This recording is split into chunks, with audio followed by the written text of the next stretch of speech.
So as I promised in the last video, I'm back in the lovely Fender custom shop room here at Peach. And if you didn't watch the first video in this series, I think you should. It will be more fun for you to come back and watch this afterwards and see what happens. But I'm here to make quite a big decision. Do you remember last week I sat in that little room at Peach Guitars and I was trying to decide between the Dakota Red Dale Wilson Telecaster and some other guitars. I'd gone there for the Telecaster, but like, as usual, you get there and you see a few other things, you want to try them.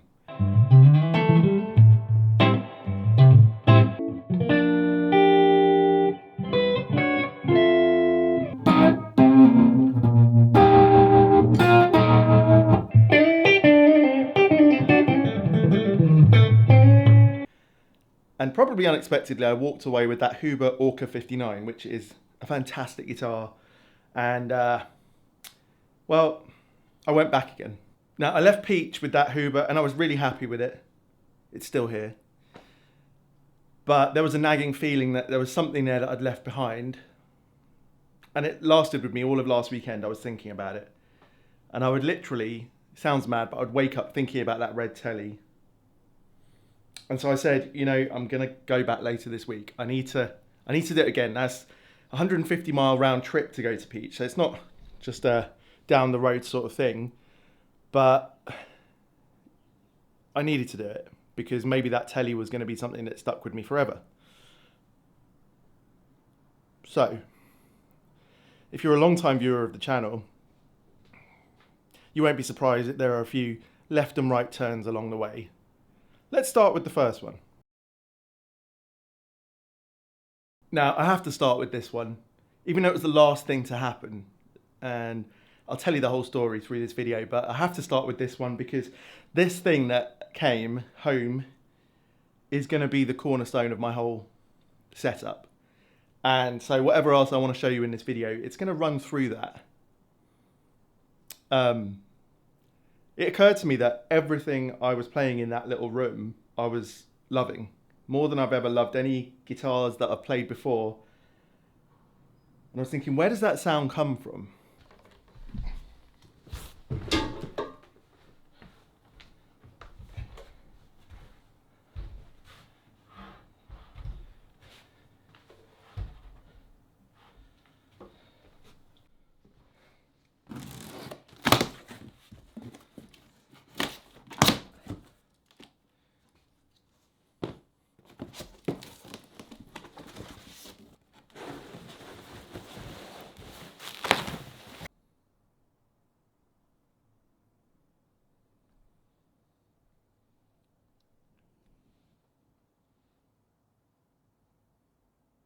But hang on a minute, don't you already have a T-Rock Classic Reverb that you use a lot and it's your favourite amp? Yeah. Firstly, it's not blue. Secondly, no, I'm not selling that one. What the hell is going on? That's a 40-watt version. This is a 100-watt version. It's going to be a thing, isn't it, now? Because I've got two of the same amp, just in different power things. I'm going to explain this, okay? Over the last couple of years, or 2.5 years, or however long it's been, I've had that amp. I get questions all the time from people because, understandably, it's a large purchase, and I've got a channel where I've shown quite a few T-Rock amps that I've owned: Bloomfield Drive, Joey Landreth, Classic Reverb, TS1. And ultimately, people want to know, what power should I get, 40-watt or 100-watt? I had the 40-watt, I have played 100-watt before, and my impression or my answer has always been for people who are in my sort of situation, which is you only play at home really, you're not going to be playing large gigs, that go for the 40-watt. And I stand by that. So if you've got one on order or you've followed my advice and bought one and that's what you've got, please don't think I'm really changing my mind on that answer. I'm not at all. But it occurred to me that I do have a different situation than most people, which is that I play amps loud. I play, you know, on YouTube all the time. And it is my favourite amp of all time. If I could only have one amp, although this answer has changed here and there for the last 6 months, I have become more and more and more just close to the Classic Reverb as an amp. It is the main thing I want to play.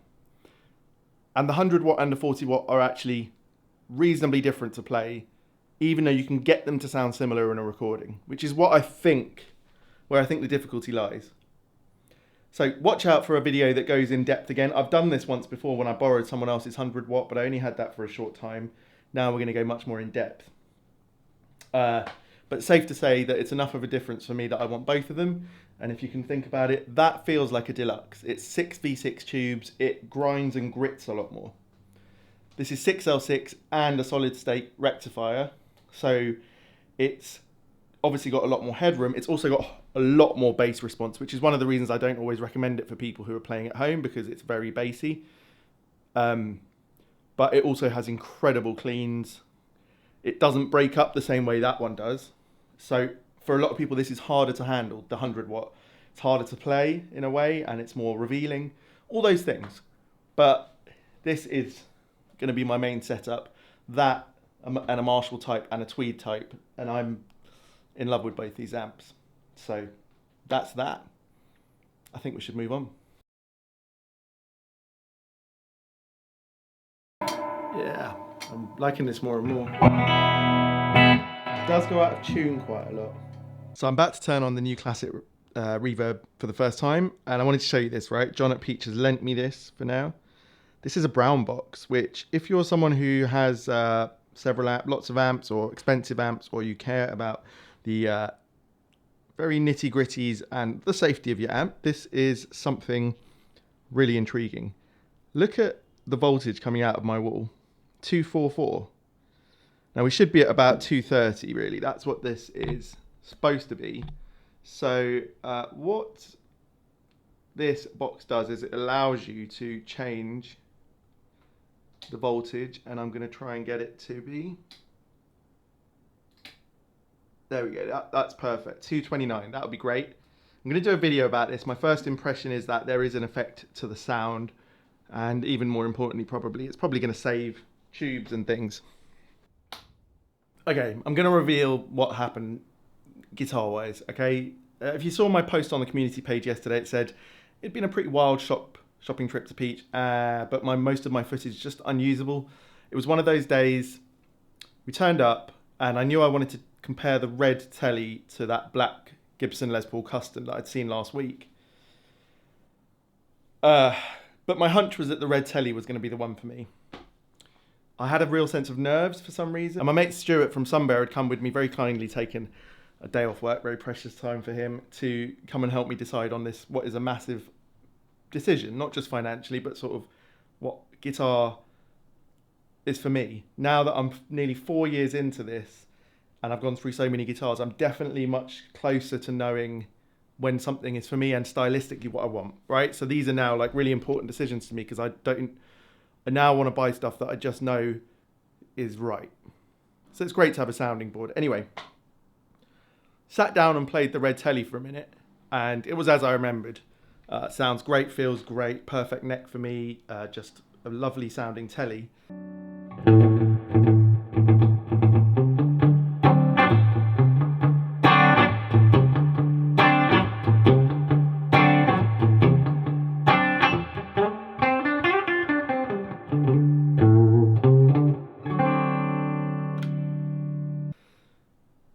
And then I plugged in the black Les Paul Custom and I played one chord. This goes on forever. And it's a good conversation I'm having with Stuart here. He's my mate, Stuart from Sunbear. Talking of Sunbear, quite a few of you took part in the poll that I put up on my community page a couple of days ago. And if you didn't, here's the quick rundown of what that was. I'm at just past 9,000 subs. Thank you so much for that, and I'm really looking forward to hitting 10,000 subs. It feels like a marker of some point, you know, that shows how much time and effort you put into your channel. You know, 10,000 is pretty okay. So, okay, maybe it's going to take several more months, but when I hit 10,000 subs, I'm going to be giving away, courtesy of Stuart at Sunbear, a set of his pickups. Now, the first poll decided which sort of pickups, you know, PAF, Strat, Tele, P90, etc. And quite overwhelmingly, with over 50% of votes from 270-ish votes, the humbucker came first. So once this video goes live, you can find on the community page, there'll be a second poll, and that will decide exactly which type of path or humbucker it will be. There'll be 3 or 4 choices for you to make, like a 57 path, a 59 path, and so on. When I hit 10,000 subs, someone will win, and then that person will decide with Stuart what colour covers they get, how aged they are, etc. So you'll end up with a slightly custom set, which normally, that's doesn't cost nothing, let's be honest. So I'm really happy that Stuart's come on board to do that. And if you want to be in that, I'm going to remind you obviously quite often now for the next several months, you have to subscribe to the channel, and I'll let you know closer to the time, but you will need to be publicly subscribed. I'll show you a clip of how to do that in another video. It's the only way I can see the subscribers list. Now, I watch a lot of YouTube channels that do competitions and say that if you sub, you've got a chance to win. They're being a bit cheeky because they're not telling you that unless you're publicly subscribed, there is no way that they could pick you as winner. So it's in your security settings. You can figure out how to do it. Anyway, back to the video, who you might hear about on the channel quite a lot. You'll never see his face though. He has a paper bag over it. He's like Thomas Pynchon over here. So Stuart always feels for the vibration through a guitar. And so I do that now. And most often a great guitar has a lot of vibration through the body and the neck, and it's sort of, you feel it at all ends all the time. This guitar doesn't really do that. It does at the headstock end, but look at all this metal, right? That is sucking a lot of that vibration out. My theory as to why I enjoy this guitar plugged in, and Stuart didn't think a hell of a lot of it unplugged, right? This is my non-scientific theory. Those vibrations are like being kept in, yeah? And they're going to the pickups.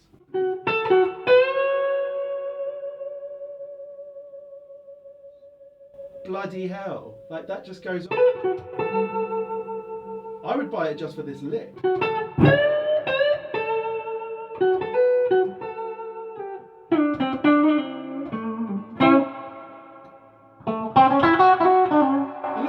Telly once you put it in the middle position. It is out of phase, isn't it? Yeah, Stuart had reckoned it would be out of phase.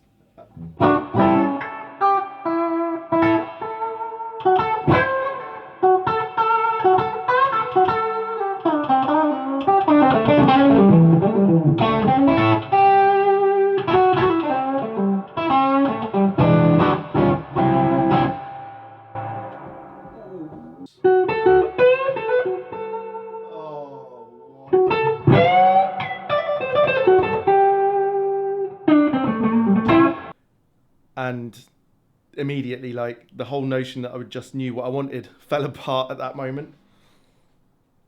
We sat there for 2 hours with that black Les Paul. I wouldn't say it was out of left field, because earlier this year I bought a black custom, which I've moved on, and I've been looking for one because my favourite guitar player in the world is Barry Cadogan, and I just love the whole aesthetic of a black Gibson. He plays a lot of black Gibsons, old P90 Les Paul from the mid 50s, and a black ES 335 from 1963, I think. I've always loved a black Gibson. I think it's my favourite finish over gold top and overburst. But I'd gone for a telly. This is what I felt like that day. I could barely talk to camera, and I just couldn't operate myself in a normal way. So I had to sit there with the guitar, and a sort of pressing record on the camera didn't feel the most important thing, to be honest with you. So that's why I'm making this video at home right now. I just want to show you what happened directly, okay?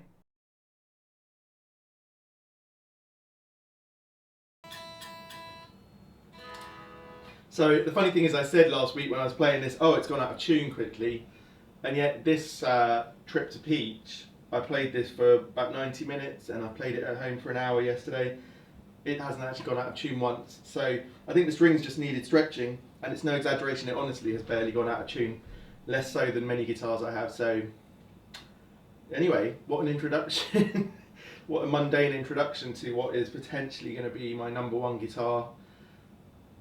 I had fallen in love with this last week, and I don't think I had come round to the weight of it. £10, 11 ounces is heavy, but the more I'm handling it, the less I'm feeling it. It's not a big deal.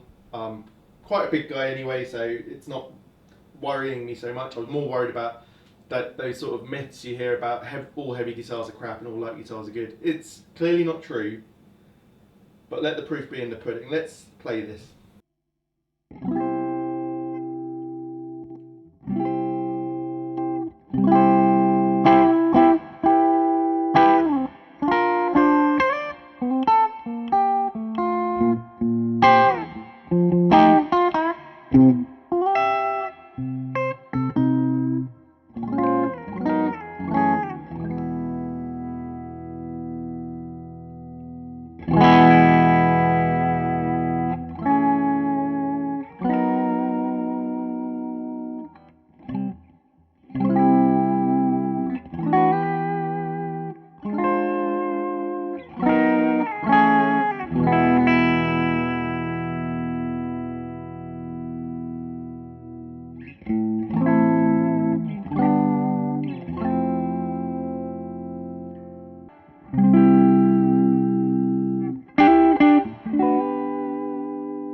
So there's the intangible stuff that makes you like a particular guitar over another. I can sometimes pick a guitar up before I even play it. My brain is doing something to me and saying, this could well be something you need.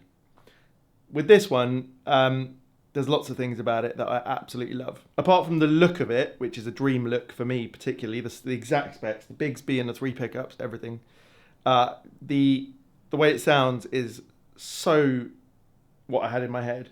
Full, lots of low mids, but then also it barks at the top end without being bright. And that's what I've always looked for in a Les Paul that I hadn't quite found yet. This gives me that. It also takes me out of burst mode. You know, you see so many people playing a burst that you might have something in your mind about what you should play. It's a bit like a Strat, you know, you feel Stratty, whereas this one is not a common guitar at all. I mean, John said at Peach they might get one, sometimes two per year. So, and, you know, maybe apart from Peter Frampton, who have I seen playing one of these that much? No, not really. So that's good. I don't have anything in my mind about it apart from I love the look of it, and I love the neck on this, and I love the feel, and I love the sound. And then I love the middle position being the middle pickup and the bridge pickup, but then you can blend them with the volume knobs. Amazing. And then this will be potentially counterintuitive, but you'll hear me occasionally hitting that middle pickup whilst I'm playing. Now that was my biggest worry with these whenever I've looked at them and when I've tried one or two before. But I've decided it's going to be a positive challenge for me to improve my sense of feel and my right hand technique. To learn how to not hit that means I won't be able to hit as hard. And something I've been trying to do is to not hit as hard, because when you hit too hard all the time, it's not dynamic and it just can choke notes and it can just, I want to learn how to play better for that particular thing as well. So for a while you're going to hear me whenever I play this probably hitting that middle pickup, but it's going to be a mindfulness exercise and conscientious decision to not do that. And that's always a useful thing to have in your mind when you're learning stuff on the guitar, to be mindful. So I love that. But yeah, this guitar has instantly gone next to my other current favourite guitar, the green Dale Wilson Strat. It's immediately taken itself as like joint number one. I'm in love with it. Now, of course, there are going to be videos about this guitar by itself. So I think it's time to take the next turn. Yeah.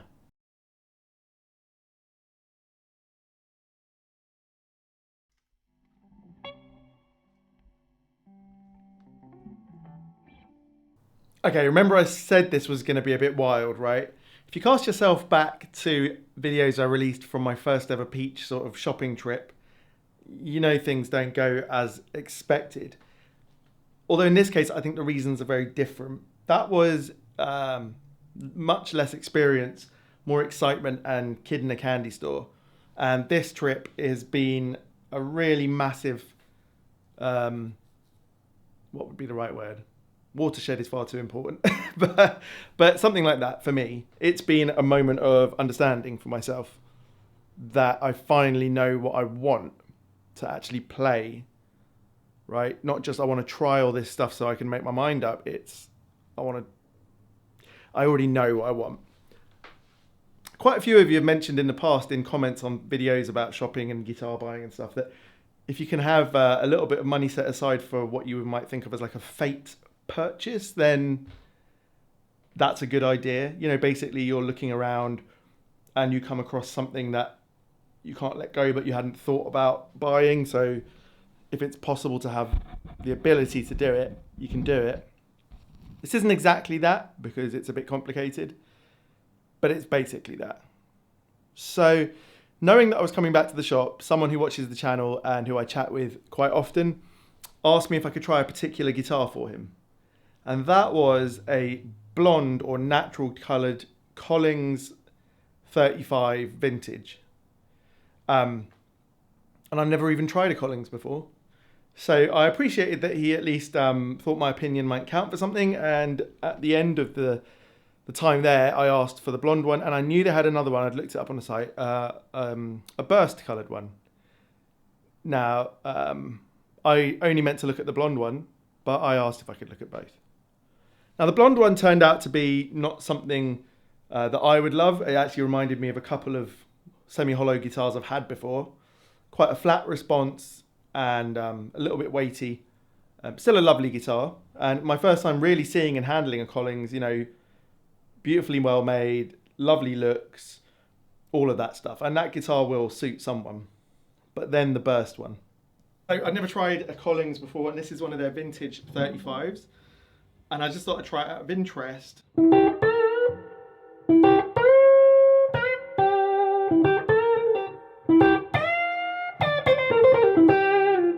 Oh, the burst one. Look at that. Right. I picked up this guitar and its weight was immediately much lighter than I expected. It was one of those moments before I hit the strings at all where my eyebrows went up. It's like, oh dear. I've had this a few times before where a guitar that you handle just suddenly does something. Is it a bit like a love at first sight you might have with someone else? Maybe. I've got no experience with Collings whatsoever, but Stuart, who was with me, who you saw or heard earlier in the episode, has a lot of history with all sorts of guitars. He's been doing this, he's my age, but he never had a break. So he's got 15 or 20 years on me of guitar playing, buying, shopping and all sorts. And he's played maybe 50 Collings and they're just not guitars that he's ever fallen in love with. And he was saying to me, look, he never expects from a Collings what he feels he has been told to expect. And that maybe at that price you would expect a certain thing, like a feeling. Now, I take it all with a pinch of salt because Stuart and I have different tastes in guitar and guitar tone. And I know loads of people love their Collings. And when they started this vintage line of the 35, I was always interested. So anyway, I picked it up and I hit a note, I think, without being plugged in. And I was just like, Stuart, this isn't like what you're telling me at all. He's like, all right, pass it here. I don't think I got the guitar back for about 10 minutes from him. I mean, if he'd had the money in his pocket right then, I think he might have bought it himself. Stuart's like favorite semi-hollow or hollow type guitar is an ES330 and he's always looking for one. This is not that. This has a center block, a 330 doesn't, but the biggest compliment he gave it was that he was like, wow, this feels as open and natural and vibrant and resonant as the best 330s, which is what he thinks of the pinnacle of these sorts of guitars are. So I got it back off him finally and started playing it. And if you've watched the channel, I've got a history with this sort of guitar, right? I started with a 1967 355 that I really liked, but eventually I swapped it back to ATB to help me buy the vintage Strat that I had for a while. Then I had got a black Gibson ES 355, which was good. I never 100% got on with it. It was a bit like the blonde one I tried here, a bit heavy and a bit flat response. Then I had the 1961 ES 335 dot with paths in, which was amazing, but again, didn't quite do what I wanted. It was more mid than it was scooped, right? And I had the Marcus King 345, which was a gorgeous guitar, sounded amazing. And again, I let it go for certain reasons that I needed to move some stuff on. But none of them had the tone I was looking for exactly. And I'm always talking to mates of mine about how I need a semi-hollow. I don't have one anymore. The Holy Quadrilogy. Like you talk about like the trilogy of guitars, Strat, Les Paul, Tele, or Strat, Les Paul 335. I think of it as 4. Strat, well, I've got my favourite Strat, my Dale Wilson. Les Paul, well, I've got the new custom that is my favourite Les Paul. Telecaster, I've got my Broadcaster that I really love. And now, finally, this.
So this is the vintage Collings 35, and the couple of differences I know off the top of my head to the normal one is something to do with the center block.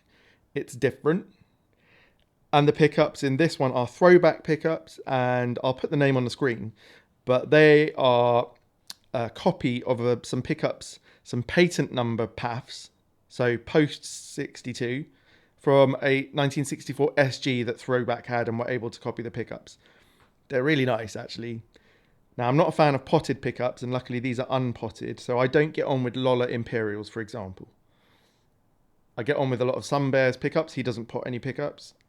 And this is only my second time trying Throwbacks, and I'm just as impressed the second time as I was the first time. I really like these.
So that gets as close to the 335 sound I've always had in my head as I've ever got. And what's more is, you know, the whole search for a 335 was on the back burner because frankly, after owning 1, 2, 3, 4, I think it's 4, having owned 4 of them and just never found that sound that I wanted, I was feeling a bit dejected with that whole semi-hollow thing. That was going to be next year. I was going to think about it. Sometimes you come across something that just does it.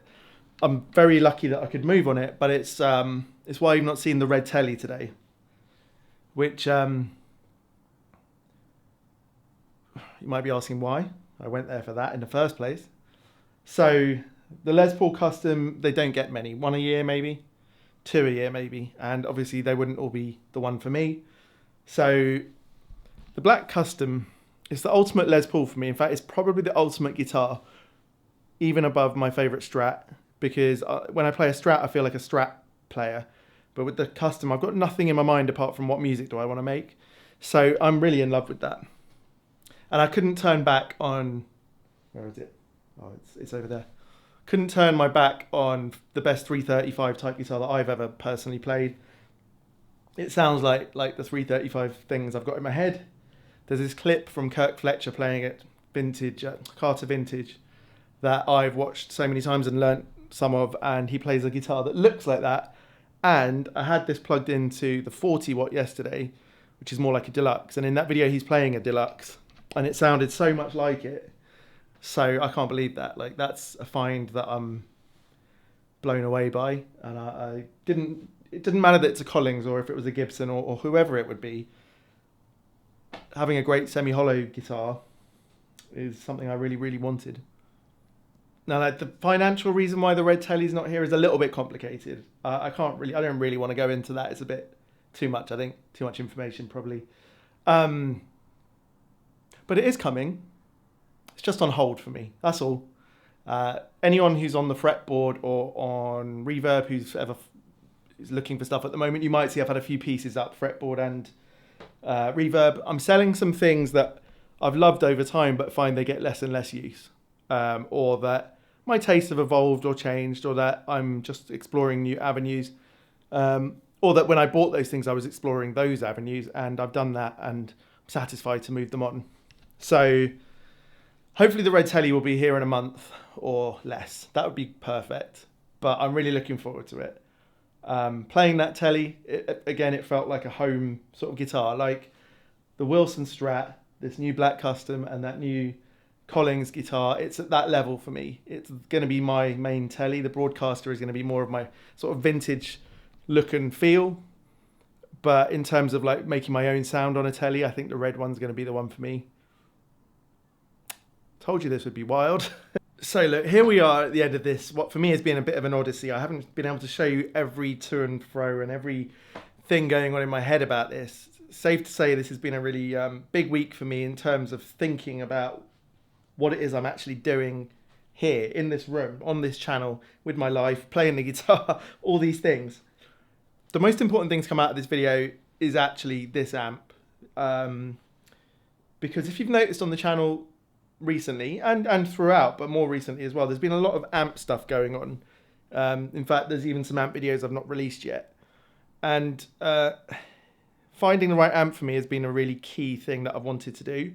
Well, buying this second classic Reverb is really like cementing the fact that that is the type of amp that I'm most connected with.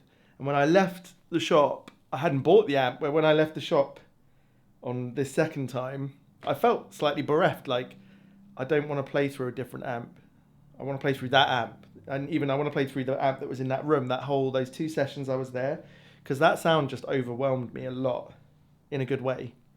So I got home, it was late in the evening, and had a quick chat with John at Peach, and I was like, I'm going to go for it. Can you get it out for Saturday? And he managed to do it. And it arrived today, and I know I've made the right decision. I've sat here all day, you know, making little clips and just generally thinking, this feels like a relief in a way. I'm going to be selling off probably half of the amps I've got, you know, to be left with the 2 classic Reverbs, the Royalist from Tone King, which will be my Marshall flavour, the little Gibson Falcon that you've seen a few times recently, and the 59 Bassman. Everything else, which you haven't seen everything else on the channel yet, will be going. I've just sold the Rift PR18, which was difficult to do because you don't get that much money really for what it is. Those cost 2,700 new, and they offer, for me, I would say they offer more than those Fender hand-wired amps. I used to have the Princeton of that. This is equally, if not better, built and made, but it's also unique, and Chris is an incredible amp maker, and it's got features on it and stuff. Anyway, so you know, you lose nearly half the money when you're selling these things. I didn't buy that one new though, so I haven't lost much. But all I mean to say is, in comparative terms, you don't get a lot of money for what that sort of amp is, because that's just the way the boutique amp market can be. So when you sell it, you know, you think, oh, but what I'm actually doing is clearing my mind, right? There's 5 or 6 other amps I want to sell, because I don't want to think, should I be playing that? Why am I not playing that? That's just sitting there. I haven't plugged it in for weeks. I haven't turned it on. No, I just want to play one of my favorite 3 or 4 amps that I connect incredibly well with. That's it. Done. And then if I come across something unique in the sort of vintage amp market that I love, you know, an old Super Reverb or an old Brown concert amp or something that I can find a unique space for in my head, then I'll do it. But in terms of playing around with similar styles of amps, from now on, I'm hoping to just get them on loan from Doug at Coda, who's been really kind to lend me a few recently, and I've still got to make videos about. So that's that, really. I should probably do a collection update video, because I haven't done one for a while. Let me know down in the comments if you'd like to see a reasonably quick run through. I don't want to make it an hour long and do clips of everything, but just show you what's going on, and almost just tell you sort of almost in what order things are most important to me, and what I play the most, and what I would keep if I had to sell stuff. Right, well, here's a few little outtakes from the shop that might show you a few things that were going on. But I hope you've enjoyed this journey. When the red telly turns up, when I've managed to sell enough stuff to just buy it outright and get the sort of deal that I agreed with John, then of course I'll show you that.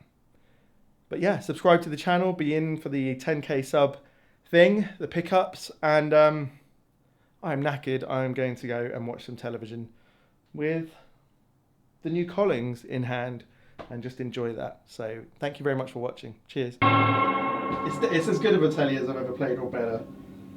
It's just that, what does that offer me? I think we better find out. I'm sorry, but this is what I've looked for in every guitar that I've bought. Why does this guitar have it? And just for the sort of 15-20 minutes I played, already getting used to the pickups. And it's something I've heard from a lot of people when they've tried these, that they can't. And maybe you try it quickly in a shop, you don't like it, but then actually it's not as, in a way you start to become already more efficient in how you pick, and maybe you pick more gently to try and avoid the pickup. But that I mean, for me personally, someone who picks really heavily, that helps, because softer picking is a bit sweeter.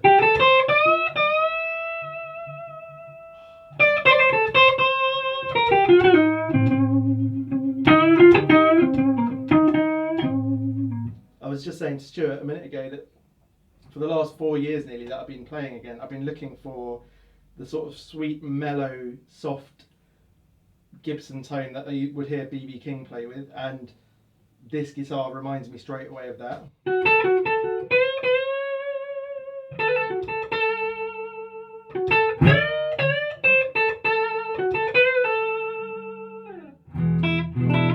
Not all guitars capture my interest when they're set this clean, but it's got so much expressiveness that it does.